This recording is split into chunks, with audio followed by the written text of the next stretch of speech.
नबूवत नहीं हुआ, इस बात को भी जहन में रखो। मैं उनसे पूछना चाहता हूँ जो सीरतुन नबी बयान करने का दावा कर रहे हैं। तुम्हारी माँ ने दूध पिलाया है, तो आओ हमसे सीरतुन नबी सुनाओ। सीरतुन नबी वो है जिससे ईमान ताजा हो जाए, दूसरे सुने तो ईमान कबूल कर लिया करे, बदबख्त सुने तो नेक वक्त हो जाए। सीरतुन नबी सुने तो नबी की मोहब्बत जोश मारे, सीरतुन नबी सुने तो मोहब्बत राई लेने लगे और नबी के नाम पर कुर्बान होने का जज्बा पैदा हो जाए। सीरतुन नबी उसे कहते हैं। यह है सीरतुन नबी। आका करीम सल्लल्लाहु ताला अलैहि वसल्लम वो दादो दहिश कर रहे हैं। 25 बरस की उम्र मेरे सरकार की है और 40 बरस उम्र हजरत खदीजा की है। मक्का के लोग औरतों को मार रहे थे, औरतें सताई जा रही थी, औरतें सिर्फ अय्याशी का खिलौना तस्वुर की जा रही थी। आज भी जैसा ज़हनो फिक्र दिया जा रहा है कि मज़हब इस्लाम ने तो औरतों को पर्दे की चार दीवारी में मुक़य्यद करके रख दिया है। मैं अर्ज करता हूं नहीं, मज़हब इस्लाम ने औरतों को पर्दे की चार दीवारी में मुक़य्यद नहीं किया है, बल्कि मज़हब इस्लाम ने औरत का सही मर्तबा जो है वो सबके सामने पेश कर दिया है। औरत पार्कों में घुमाने के लिए नहीं है, औरत शाहराहों पर चलने के लिए नहीं है। औरत है, वो छुपा कर रखने वाली चीज है, इसलिए उसको औरत कहा जा रहा है। तुम्हारे आंखों की अय्याशी के लिए औरत नहीं है, ऑफिसों में बैठ करके तुम्हारे ज़हनो फिक्र के सुकून के लिए औरत नहीं है। औरत का सही मर्तबा जो है कुरान ने उसकी निशानदेही फरमा दी है। मेरे सरकार सल्लल्लाहु ताला अलैहि वसल्लम ने हजरत खदीजा के साथ वो हुस्न सलूक पेश फरमाया है कि मक्का की औरतें देखने के बाद अपने शौहरों को चैलेंज कर देती हैं, तुम ऐसे जिंदगी गुजारा करो जैसे खदीजा के साथ मोहम्मद गुजार रहे हैं, तुम ऐसे रहा करो जैसे खदीजा की जिंदगी गुजर रही है, तुम ऐसे रहा करो जैसे खदीजा अपने शौहर के साथ रह रही हैं। जरा देखो उनके माहौल को देखो, गोया आज ही मेरे सरकार निकाह फरमाने के बाद दस्तूर हयात अता फरमा रहे हैं। ये अपनी बीवियों के साथ तुम्हें इस तरह से रहना चाहिए। और कुर्बान जाओ नबी आखिरुज़्ज़मा सल्लल्लाहु अलैहि वसल्लम पर। मेरे सरकार ने हज्जतुल विदा के मौका पर जब आखिरी खुतबा दिया था तो 1,24,000 कमोबेश सहाबा का मजमा था। नबी इरशाद फरमाते हैं,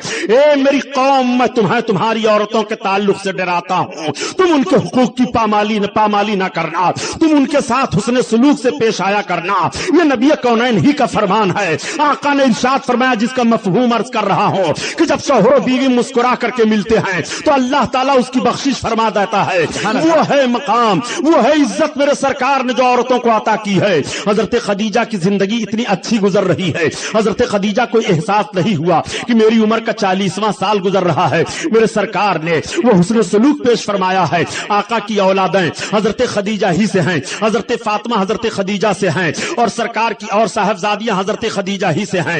एक साहबजादे दूसरे से हैं जिनको मारिया कप्तिया कहा जाता है। बकिया मेरे आका सल्लल्लाहु अलैहि वसल्लम की सारी औलादें हजरत खदीजा ही से हैं।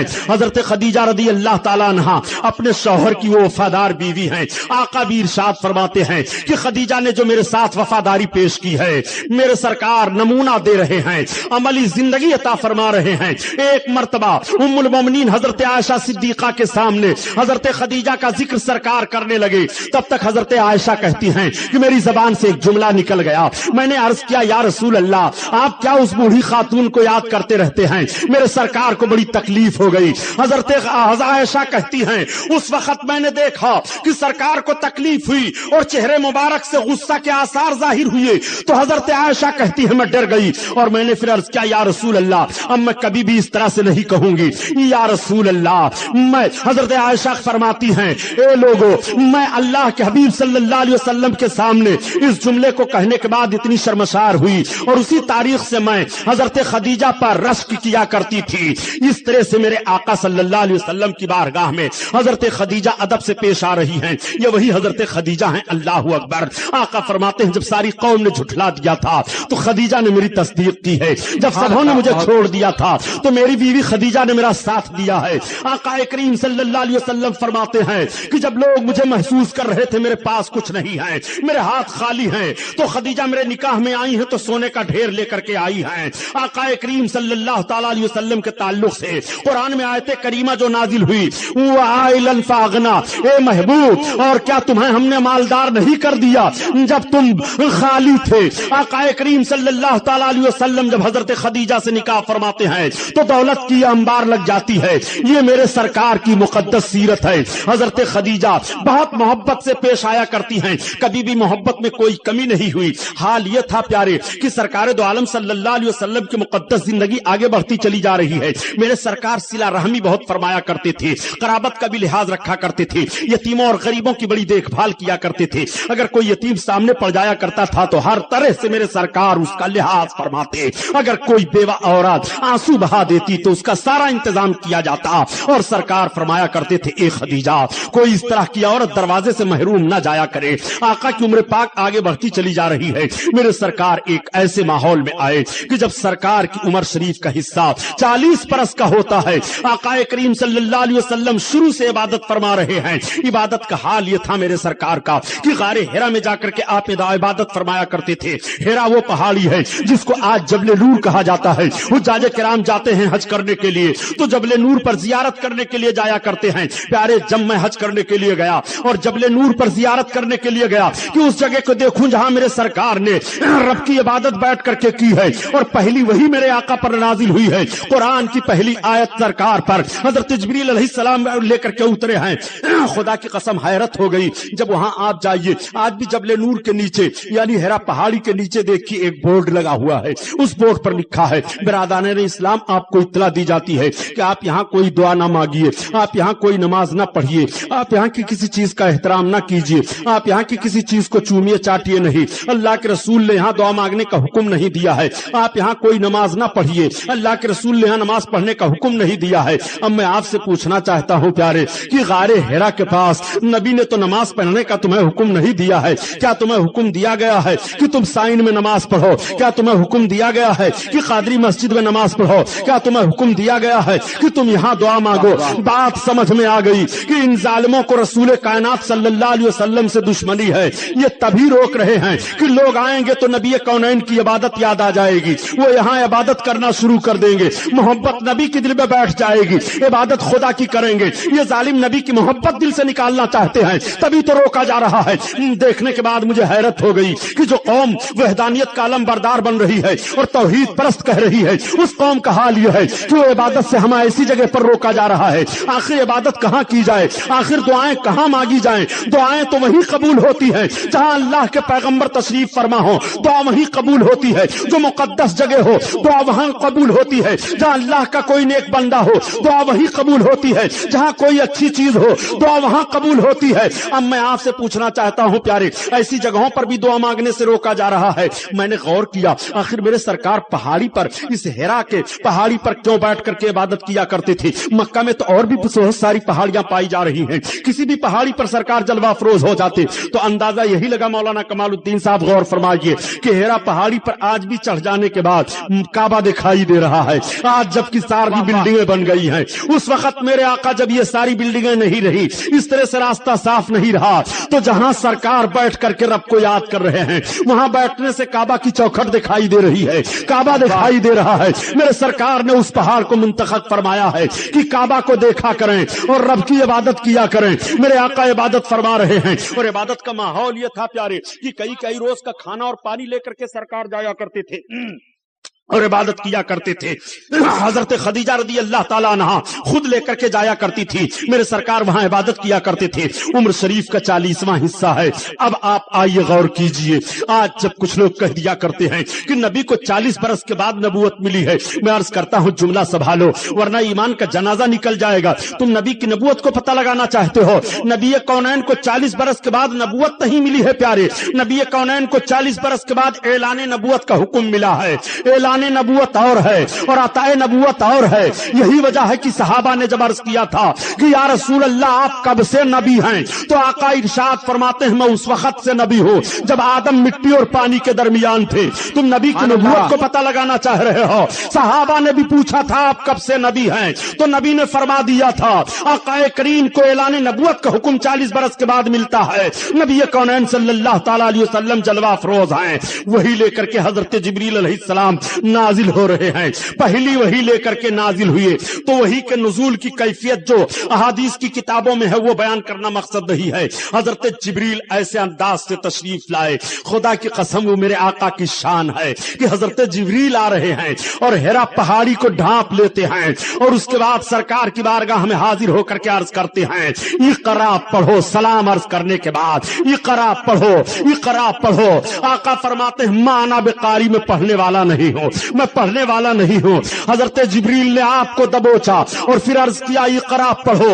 आका ने फिर फरमाया मैं पढ़ने वाला नहीं हूं। तीसरी बार हजरत जिब्रील ने जब अर्ज किया इकरा बिस्म रब्बिकल लज़ी, अपने रब के नाम से पढ़िए, तो सरकार ने पढ़ना शुरू कर दिया। अब आका पढ़ते चले जा रहे हैं, रब का नाम लिया जा रहा है, सरकार पढ़ते चले जा रहे हैं। यहीं से उम्मतियों जहन ले लो, नबी के उम्मतियों यहीं से कानून ले लो कि सबसे पहली वही जो मेरे सरकार पर नाजिल हो रही है वो लफ्ज़ इकरा से नाजिल हो रही है, पढ़ो। इसलिए उम्मत के हर फर्द को पढ़ना चाहिए। इल्म पर कितना जोर दिया है नबी कौनैन ने, मगर आज आपका बच्चा जहालत के माहौल में पल रहा है, खुसूसन इल्म दीन से दूर लोग दिखाई दे रहे हैं। नबी पर कुरान का पहला लफ्ज जो नाजिल हो रहा है वो इकरा पढ़ो, इकरा पढ़ो। पढ़ने के लफ्ज से ये वही का वही नाजिल हो रही है। हजरत जिब्रील अलैहिस्सलाम तशरीफ ले गए। अब मेरे सरकार वहां से उठे तो आपका जिस्म शरीफ है, कुछ लर्जा है और कुछ खशियत आप महसूस कर रहे हैं। आए हजरत खदीजा के सामने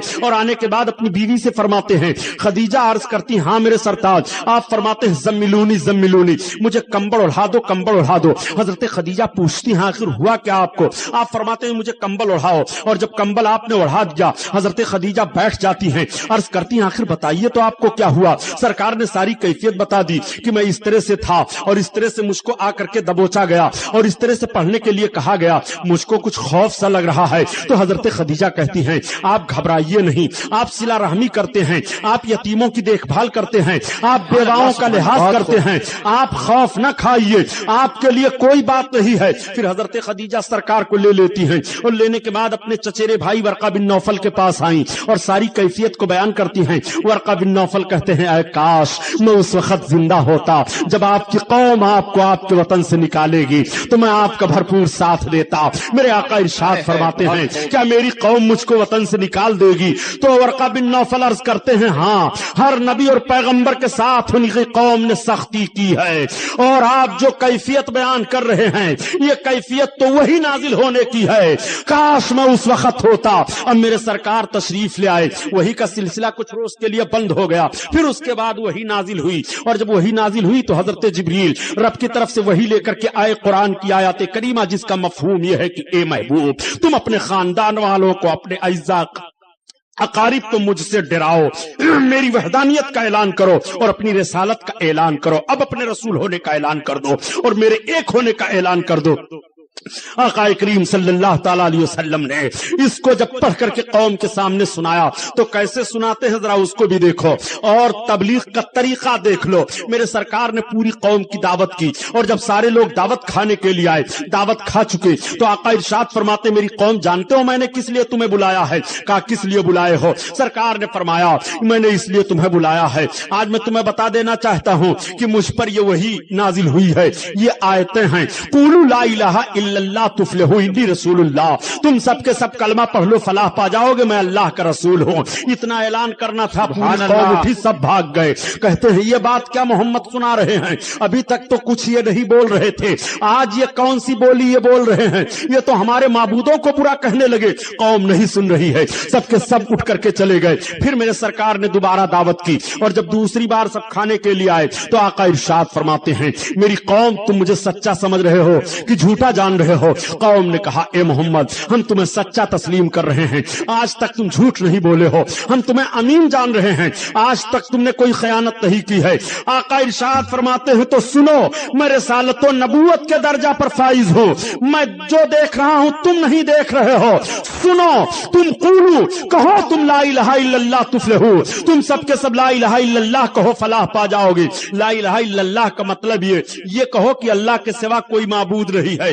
जैसे इस बात को मेरे सरकार ने कहलवाना चाहा तो पूरे मक्का वाले, कोई लात को माबूद मान रहा था, कोई मनात को माबूद मान रहा था, कोई हुबुल को माबूद मान रहा था, कोई उज्जा को माबूद मान रहा था, कोई किसी को माबूद मान रहा था। उनके माबूद मानने का अजीब अंदाज था कि झोले में पत्थर लिए रहते ये हमारे माबूद साहब हैं, आटा का माबूद बना लेते हमारे माबूद साहब हैं, भूख लगती तो उसे पानी में भिगो कर खा लेते ये माबूद साहब हैं। इसलिए उनका मिजाज ऐसा माबूद के ताल्लुक से माज़अल्लाह बिगड़ा हुआ था। माबूद हकीकी की इबादत करने के बजाय वो न जाने कैसे कैसे माबूदाने बातिल अपने ख्याल में गढ़े बैठे थे।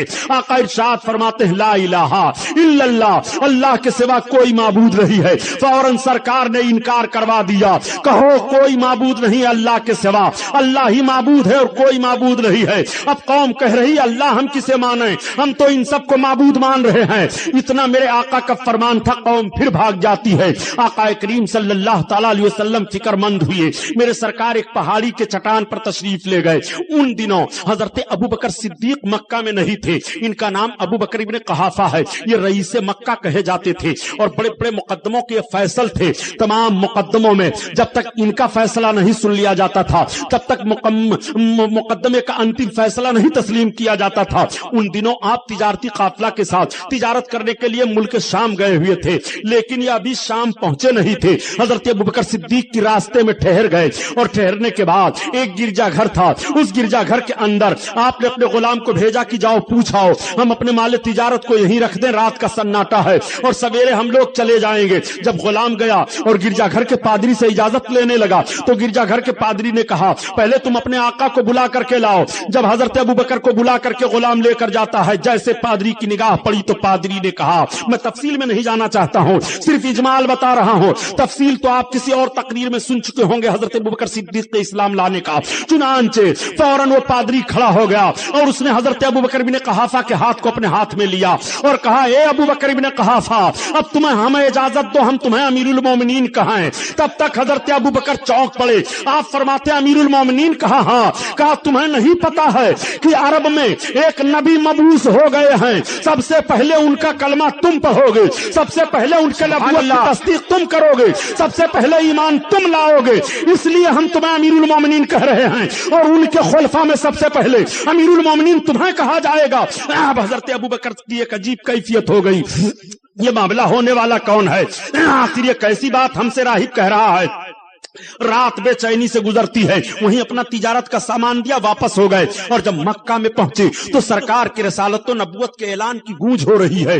हर हर घर में ऐलान हो गया है, हर हर जगह तबसरा हो रहा है। जैसे आप मक्का की शाहराह पर पहुंचे, सरहद पर पहुंचे ही थे कि आमिर इब्ने हिशाम यानी अबुल हकम, जिसको अबू जहल कहा जाता है, ये तो बाद में अबू जहल बना है, इसकी मुलाकात हजरत अबू बकर से हो गई। ये पढ़ करके आगे बढ़ा, उसने कहा अबू बकर इब्ने कहाफा आ गए? कहा हाँ।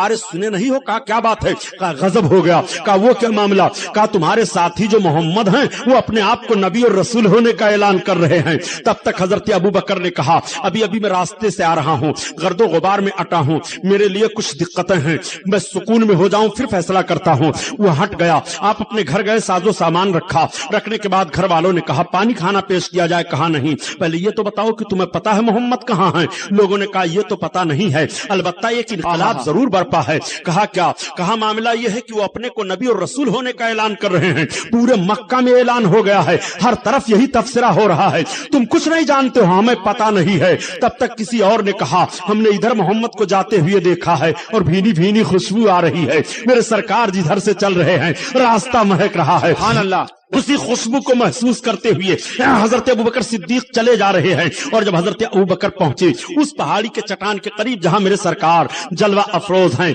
आका की नबूवत वाली निगाह पड़ गई, अबू बकर इब्ने कहाफा आ रहे हैं। तब तक सरकार उठ करके खड़े हो गए। अब मैं आपसे पूछना चाहता हूं प्यारे, ये नबी हैं, उम्मती के लिए खड़े हो रहे हैं और उम्मती अगर नबी की ताजीम में खड़ा हो जाए तो बिदात होने का फतवा लगाया जा रहा है और कुरान और हदीस से हवाला तलाश किया जा रहा है। मेरे आका खड़े हो गए। हजरत ابو بکر کی رفتار اور تیز ہو گئی، یہ اور تیز رفتار سے آگے بڑھے، اور جب سرکار کے قریب پہنچے تو آقا فرماتے ہیں اہلن و سہلن مرحبا، اہلن و سہلن مرحبا، آؤ ابو بکر ابن قحافہ آؤ، مبارکباد سرکار پیش کر رہے ہیں۔ حضرت ابو بکر اور تیز آگے بڑھے، اور بڑھنے کے بعد اپنے ہاتھ کو سرکار کے ہاتھ میں دے دیتے ہیں، اور دینے کے بعد آقا کریم صلی اللہ علیہ وسلم ارشاد فرماتے ہیں ابو بکر میں اللہ کا رسول ہوں۔ تب تک حضرت ابو بکر نے عرض کیا کہ جو اللہ کا رسول اور نبی ہوتا ہے وہ اپنے نبوت کی کوئی نشانی پیش کرتا ہے، اتنا بیان کرنا تھا۔ آقا ارشاد فرماتے ہیں مسکراتے ہوئے اے ابو بکر ابن قحافہ، جو تمہیں تجارت کے راہ میں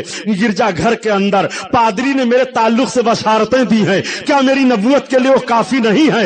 اتنا سننا تھا کہ حضرت ابو بکر تکبیر، نعرہ علامہ غلام محی الدین صاحب قبلہ، علماء اہل سنت، جشن رحمت عالم کانفرنس، سبحان اللہ سبحان اللہ، اتنا سننا تھا۔ آقا کریم صلی اللہ علیہ وسلم سے عرض کرتے ہیں اے میرے آقا، اب ہمیں کلمہ پیش فرمائیے اور اسلام میں داخل کیجئے۔ آقا نے پہلی بار کلمہ پڑھایا حضرت ابو بکر ابن قحافہ کو، اور کلمہ پڑھا کر مذہب اسلام میں داخل فرما لیا۔ یہیں پر اے بمبئی کے مسلمانوں، تم اپنے ذہن و فکر کو صاف کرتے ہوئے سمجھتے چلو کتنی بدماش جماعت ہے یہ جو رسول کے علم پاک پر اعتراض کر رہی ہے۔ میں پوچھنا چاہتا ہوں سب سے پہلا شخص جو مذہب اسلام میں داخل ہو رہا ہے نبی کونین صلی اللہ علیہ وسلم کے علم غیب کو دیکھنے کے بعد، یہ سرکار کا علم پاک ہے کہ نہیں، یہ غیب کا علم ہے کہ نہیں کہ راہب سے بات گرجا گھر میں ہو رہی ہے، نبی مکہ کی سرزمین پر موجود ہے اور مکہ کی سرزمین سے ساری باتوں کی نشاندہی ابو بکر ابن قحافہ کے سامنے کرتے چلے جا رہے ہیں۔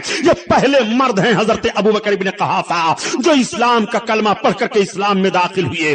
چنانچہ بچوں میں سب سے پہلے کلمہ حضرت علی نے پڑھا، عورتوں میں سب سے پہلے کلمہ حضرت خدیجہ نے پڑھا، غلاموں میں سب سے پہلے کلمہ حضرت زید بن حارثہ نے پڑھا۔ یہ معاملہ اس طور سے ہوا کہ جب مورخین اور محدثین میں اختلاف ہوا کہ سب سے پہلے کلمہ کس نے پڑھا، تو کسی نے کہا کہ سب سے پہلے کلمہ سرکار کی بیوی حضرت خدیجہ نے پڑھا، کسی نے کہا سب سے پہلے کلمہ حضرت علی نے پڑھا، کسی نے کہا سب سے پہلے کلمہ حضرت ابو بکر نے پڑھا، کسی نے کہا سب سے پہلے کلمہ آپ کے غلام زید بن حارثہ نے پڑھا۔ تو پھر محدثین اس کی تطبیق کر رہے ہیں کہ مردوں میں سب سے پہلے کلمہ حضرت ابو بکر صدیق نے پڑھا، اور عورتوں میں سب سے پہلے کلمہ آپ کی بیوی حضرت خدیجہ نے پڑھا، اور بچوں میں سب سے پہلے کلمہ حضرت علی کائنات نے پڑھا، اور غلاموں میں سب سے پہلے کلمہ حضرت زید بن حارثہ نے پڑھا۔ یہ وہ اولین ہیں جو مذہب اسلام میں داخلہ لے رہے ہیں۔ اب میرے آقا ارشاد فرماتے ہیں، ابو بکر بن قحافہ آقا سے عرض کرتے ہیں ہاں آقا، سرکار فرماتے ہیں اب مذہب اسلام کے فروغ کے لیے کوشش کرو۔ اب حضرت ابو بکر صدیق اپنے طور سے کوشش کر رہے ہیں اور سرکار اپنے طور سے تبلیغ فرما رہے ہیں۔ حضرت ابو بکر کی کوشش سے حضرت عثمان اسلام لائے، حضرت عبد الرحمن بن عوف اسلام لائے، حضرت سعد بن وقاص اسلام لائے، یہ بڑے حضرت عبیدہ بن جراح اسلام لائے، یہ بڑے بڑے صحابہ حضرت ابو بکر صدیق کی کوشش سے اسلام قبول کیے۔ حضرت ابو بکر صدیق کو بھی بڑی زحمتوں کا سامنا کرنا پڑا۔ ایک موقع ایسا بھی آیا تھا کہ پوری قوم اور خاندان کے لوگ مخالف ہو کر کے حضرت ابو بکر صدیق کو بھی زد و کوب کرتے ہیں، آپ کو بھی تکلیفوں کا سامنا کرنا پڑا۔ میرے آقا نے ارشاد فرمایا ابو بکر رو نہیں، اللہ تعالیٰ ہر سختی کے بعد آسانی عطا فرمائے گا، اسلام بڑھے گا، اسلام غالب ہوگا۔ چنانچہ جب یہ لوگ کلمہ پڑھ لیتے ہیں ایک تحریک چل جاتی ہے اور مکہ کی سرزمین پر کلمے کی تبلیغ کی جا رہی ہے۔ گھر گھر میں اختلاف پیدا ہو گیا ہے، باپ بیٹے میں اختلاف پیدا ہو گیا، بیٹی ماں میں اختلاف پیدا ہو گیا، شوہر و بیوی میں اختلاف ہو گیا ہے۔ یہ کیسا ماحول برپا ہے مکہ کی سرزمین پر؟ مکہ کے لوگ آپس میں ایک دوسرے سے الجھ جایا کرتے ہیں، سرکار کا کلمہ پڑھ کر کے دامن میں بھی آ رہے ہیں اور مخالفت کرتے ہوئے بھاگ بھی رہے ہیں۔ اب کچھ بدماشوں کو فکر لاحق ہو گئی کہ محمد نے کیسا ماحول پیش کر دیا ہے کلمہ پڑھنے کا، لوگ ان کے پاس آتے جا رہے ہیں اور داخلہ لیتے چلے جا رہے ہیں۔ چنانچہ 8ویں نمبر پر حضرت بلال رضی اللہ تعالیٰ عنہ کا نمبر ہے، یہ 8ویں نمبر پر مسلمان ہوئے ہیں۔ حضرت بلال کا بڑا درد انگیز واقعہ ہے، واقعہ سنانا مقصد نہیں ہے بلکہ آج آپ کو میں بتا دینا چاہتا ہوں کہ آپ مذہب اسلام پر کتنی سختیاں اٹھائے ہو۔ اگر آپ ایک وقت کا فاقہ کر لو تو شاید آپ بددل ہو جاؤ گے، آپ کو ایک تھپڑ مار دیا جائے تو شاید آپ معاذ اللہ کلمہ چھوڑ دو گے، آپ کو کالی کوٹھری میں بھیج دیا جائے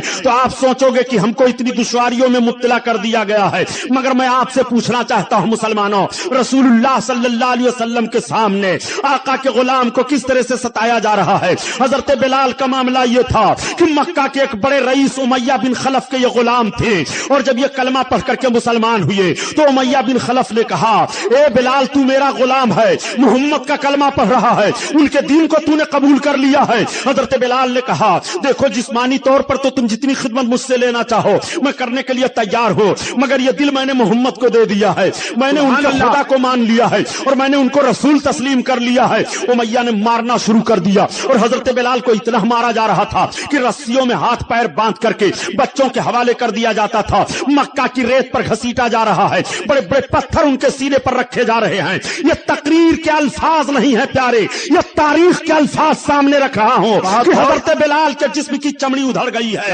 حضرت بلال چیخ رہے ہیں. امیہ کہہ رہا تیری جان ابھی جانے میں چند منٹ باقی ہے, تو محمد کا کلمہ چھوڑ دے. لیکن حضرت بلال اپنی زبان سے گویا یہ مفہوم دے رہے ہیں کہ حلق پر تیغ رہے, سینے پر جلاد رہے, لب پر تیرا نام رہے, دل میں تیری یاد رہے.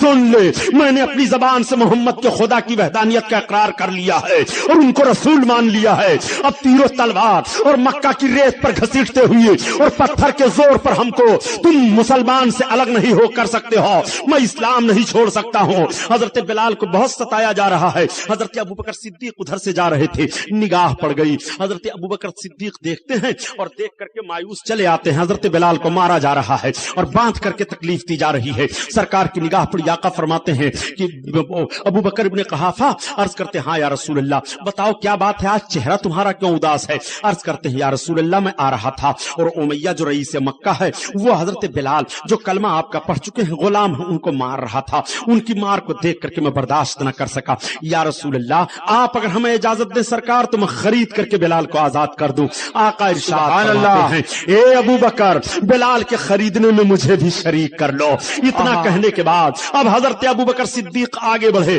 اور آنے کے بعد کہتے ہیں امیہ کہاں, ہاں کہا یہ بتاؤ تم اس غلام کو مار رہے ہو, بیچو گے بھی؟ کہا ابوبکر میں تو سمجھتا تھا تم بڑے اچھے تاجر ہو, اس حبشی غلام کو کیا کرو گے؟ کہا مجھے دے دو, جتنی قیمت کو ہمیں دینے کے لیے تیار ہوں. کہا دے دو گے؟ کہا ہاں. 2000 درہم اس نے بتایا اور کچھ شرطیں رکھی. حضرت ابوبکر صدیق نے پیش کر دی اور حضرت بلال کو خرید کر آزاد کر دیا. اب ساتھوں ساتھ سرکار کی بارگاہ میں حضرت بلال کو لا رہے ہیں. اب جب بلال آئے تو آقا ارشاد فرماتے ہیں دیکھو اسلام کا ہلال آ رہا ہے, اسلام کا چاند آ رہا ہے. آقا کریم صلی اللہ علیہ وسلم نے سینے سے لگایا. اب حضرت بلال کی ڈیوٹی سونپ دی گئی. حضرت بلال سرکار کی خدمت میں رہتے تھے اور گھر کا کاروبار دیکھا کرتے تھے. کوئی چیز کی ضرورت پڑتی تو سرکار کی بارگاہ میں پیش کر دیا کرتے اور حضرت بلال کو گھر کی ذمہ داری کھانے پینے کی چیزوں پر سونپ دیا تھا اللہ کے حبیب نے کہ یہ سب تم سنبھالو, تمہاری ذمہ داری رہے گی. حضرت بلال آزاد ہو گئے.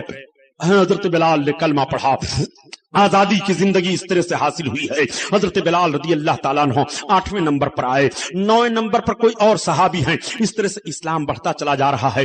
ایک خفیہ میٹنگ حضرت ارقم رضی اللہ تعالیٰ عنہ ایک صحابی ہیں ان کے گھر میں ہوتی ہے. چنانچہ تمام لوگ آ کر کے چپکے سے وہیں کلمہ پڑھتے ہیں. ابھی علل اعلان اس طرح سے کلمہ پڑھنے والے نہیں گھوم رہے ہیں. چند لوگ جو مشہور ہیں انہی کے کلمہ پڑھنے والوں کو کلمہ پڑھنے کو مکہ کے لوگ جان پائے ہیں. ان کو بھی تکلیف دینے کی کوشش مکہ کے لوگ کر رہے ہیں.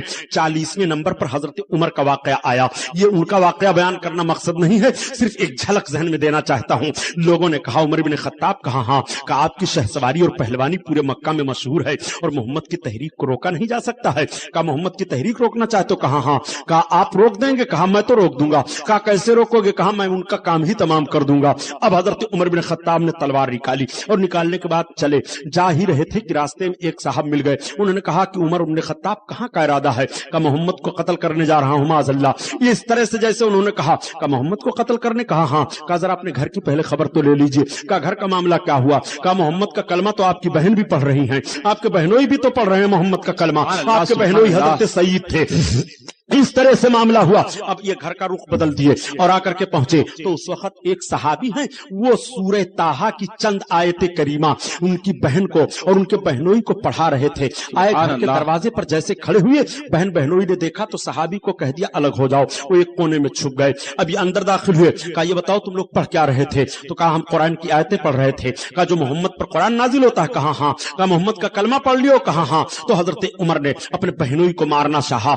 جیسے बहन ने मुजाहमत की थामने के लिए बहन को मारा। बहन ने कहा सुन लो, चाहे जितना मारो, जान चली जाएगी मगर मोहम्मद का कलमा नहीं छूटेगा। कलमा पढ़ लिया तो पढ़ लिया। हजरत उमर इब्न खत्ताब वहीं थोड़ी देर संजीदगी से सोचते हैं और सोचने के बाद कहते हैं अच्छा लाओ तुम हमें दिखा तो दो उस आयत करीमा को।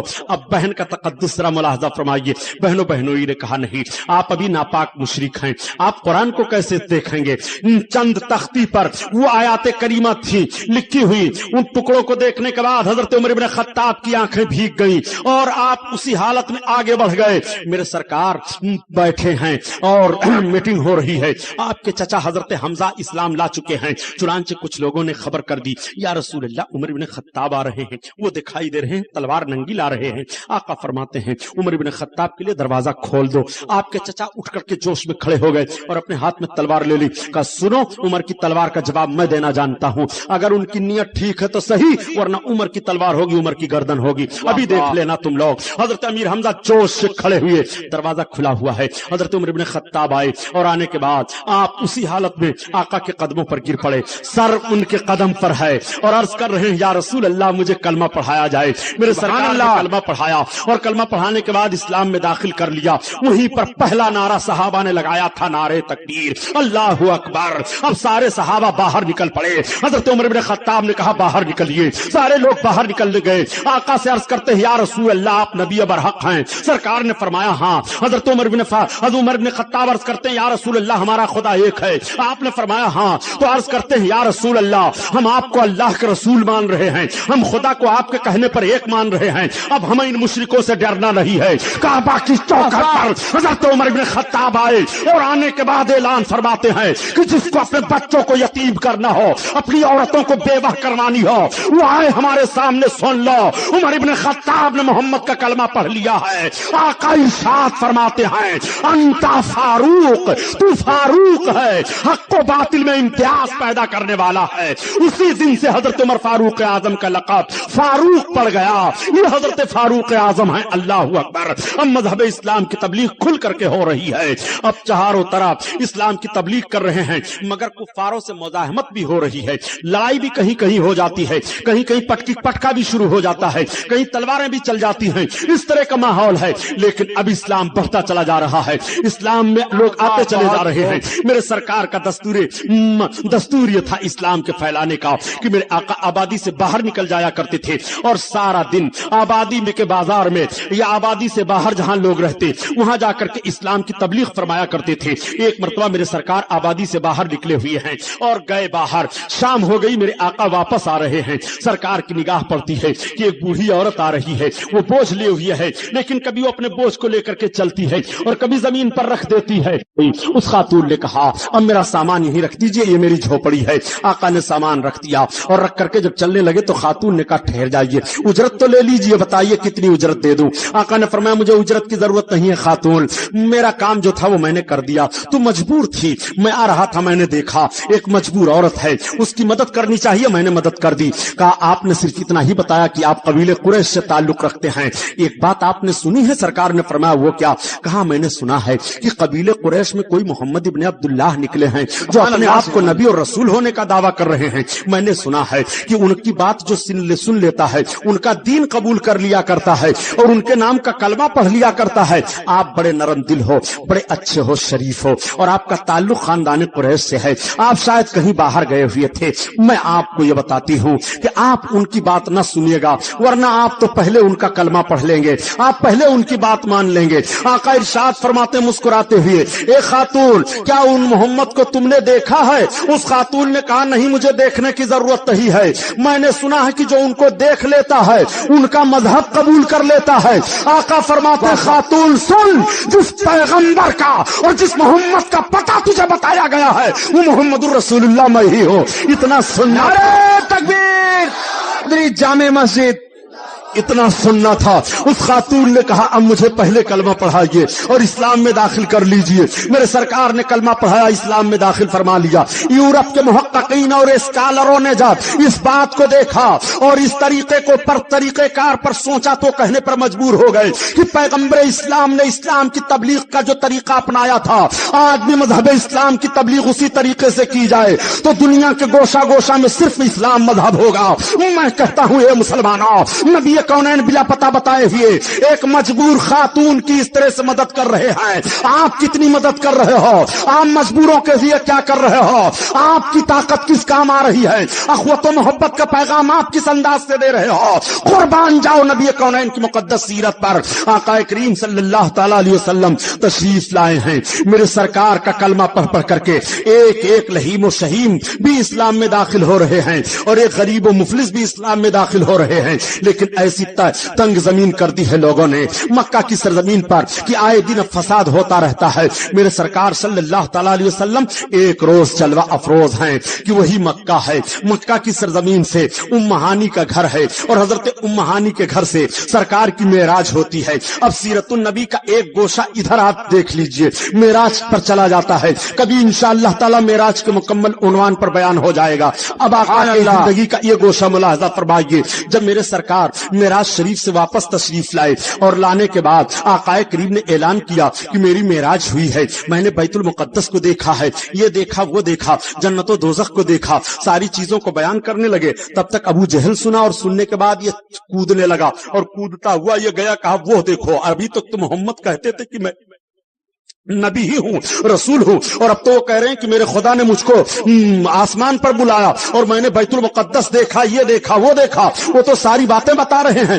تب تک حضرت ابو بکر مل گئے اور جیسے ابو بکر ملے تو ابو جہل نے کہا سنیے ذرا سنیے, کیا بات ہے؟ کہا آپ جس نبی کا کلمہ پڑھ رہے ہیں محمد نے کیا اعلان کیا ہے آپ نے سنا؟ کہا کیا اعلان کیا؟ کہا وہ تو اعلان کر رہے ہیں کہ میری معراج ہوئی, میں ساتوں آسمان پر گیا, بیت المقدس دیکھا, یہ دیکھا وہ دیکھا, تمام چیزوں کے دیکھنے کا اعلان کر رہے ہیں. حضرت ابو بکر ابن قحافہ فرماتے ہیں اگر میرے سرکار نے فرمایا تو سچ فرمایا. جب آقا سنتے ہیں اس بات کو تو کہتے ہیں انتا صدیق, تم صدیق ہو. اسی دن سے سرکار کا لقب صدیق پڑ گیا حضرت ابو بکر کا. اور آپ فرماتے ہو ابو جہل, وہ ابو جہل ہے اور اسی تاریخ سے اس مردود کا نام ابو جہل پڑ گیا. اس کا نام ہی لوگ بھول گئے. اب ہر جگہ وہ ابو جہل کہا جا رہا ہے اور ہر جگہ حضرت ابو بکر صدیق صدیق کہے جا رہے ہیں. معراج کی تصدیق کی ہے تو صداقت کا خطاب مل گیا ہے اور نبی کے معراج کو جھٹلا دیا ہے تو جہالت کی تاریکی میں گھر گیا ہے. یہ نبی ہے, نبی کے مقدس زبان سے جو بات نکل رہی ہے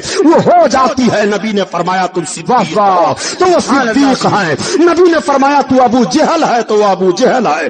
نعرے تکبیر, نعرے رسالت, شان صدیق اکبر. یہ اتنا بڑا ظالم تھا ابو جہل مردود. آقا کریم صلی اللہ علیہ وسلم کے سامنے آیا, آنے کے بعد کہتا ہے محمد معاذ اللہ تمہاری صورت اچھی نہیں لگتی ہے, کچھ اور سخت جملہ کہا. تب تک میرے آقا کے غلام حضرت ابوبکر صدیق تڑپ گئے اور عرض کرتے ہیں یا رسول اللہ آپ جیسا کوئی حسین و جمیل نہیں ہے. جب اس بات کو ابو جہل نے کہا تھا تو سرکار فرماتے ہیں ابو جہل تو نے سچ کہا. اور جب حضرت ابوبکر صدیق نے عرض کیا تو آقا فرماتے ہیں ابوبکر صدیق تم نے بھی سچ کہا. حضرت ابوبکر عرض کرتے ہیں اور صحابہ یا رسول اللہ جب ابو جہل نے آپ کی توہین کی تب بھی آپ کہہ رہے ہیں اس نے سچ کہا, اور جب ہم سب لوگوں نے اس کے توہین کو جھٹلا دیا تب بھی آپ کہہ رہے ہیں آپ نے سچ کہا. آقا فرماتے ہیں صحیح ہے, میں آئینہ ہوں اور آئینہ میں جس کی جیسی صورت ہوتی ہے وہ دیکھ کر کے وہی بتایا کرتا ہے. ابو بکر نے جب اپنے آپ کو دیکھا تو ابو بکر کو صداقت نظر آئی, حسن نظر آ گیا. ابو بکر نے وہ بیان دیا ہے اور ابو جہل نے جب میرے اندر اپنے آپ کو دیکھا تو اسے جہالت کی صورت نظر آئی, وہ بیان دے گیا. نعرے تکبیر, نعرے رسالت, خطیب لاثانی علامہ غلام محی الدین صاحب قبلہ, نعرے تکبیر, نعرے رسالت. یہی مردود ابو جہل ہے. आकर के सामने पहुंचा, उसने कहा मोहम्मद कहाँ? हाँ। कहा नबी हो? कहा हाँ नबी हो। कहा नबी हो? कहा हाँ। कहा बताओगे मेरी मुट्ठी में क्या है? अब जरा ज़हनो फिक्र हाजिर करके देखो। अबू जहल गोया जहन दे रहा है कि नबी वो होता है जो छुपी चीजों को जानता है। अबू जहल सरकार को नबी मानता ही नहीं था, उसका ये जहनो फिक्र है कि जो नबी होगा छुपी हुई चीजों को मानेगा। ये मोहम्मद, मैं सिरे से तुम्हें नबी ही नहीं मानता हूं, और मैं पूछना चाहता हूं ये कैसे दज्जाल हैं जो रसूल को नबी भी मान रहे हैं और कह रहे हैं कि उन्हें इल्म गैब नहीं है। आका करीम के सामने पहुंच करके कहता है बताओगे मेरी मुट्ठी में क्या है? आका ने फरमाया मैं बता दूं, या जो शय तेरी मुट्ठी में वो खुद बता दे मैं क्या हूं। तब तक वो चौंक पड़ा, उसने कहा ऐसी बात कहा? हाँ। आका इरशाद फरमाते हैं ए अबू जहल की मुट्ठी में रहने वाली चीजें बताओ मैं कौन हूं। तब तक उसकी मुट्ठी से आवाज आ रही है ला इलाहा इल्लल्लाह मुहम्मदुर रसूलुल्लाह। उसने अपनी मुट्ठी को खोल दिया, कंकरियां जमीन पर गिर पड़ी। आका ने फरमाया देखा मैं कौन हूं? वो कहता है ए मोहम्मद माज़अल्लाह तुम्हारा जादू तो इन कंकरियों पर भी चल गया। ये कहता हुआ जालिम भाग जाता है। यही मरदूद अबू जहल है। रात की तारीकी है, चांद निकला हुआ है, आकर के पहुंचा और इसके साथ तमाम कुफ्फार हैं। मोहम्मद नबी हो? कहा हाँ। कहा जमीन पर तो तुम्हारे बहुत सारे मौजज़ात को मैंने देख लिए, क्या आसमान पर भी कोई मौजज़ा दिखा सकते हो? आका ने फरमाया हाँ। कहा दिखाओ। चांद निकला था, इसी चांद को इशारा सरकार ने किया, जैसे इशारा करना था कि चांद दो हिस्से में बट गया। आका ने फरमाया देखो। सारे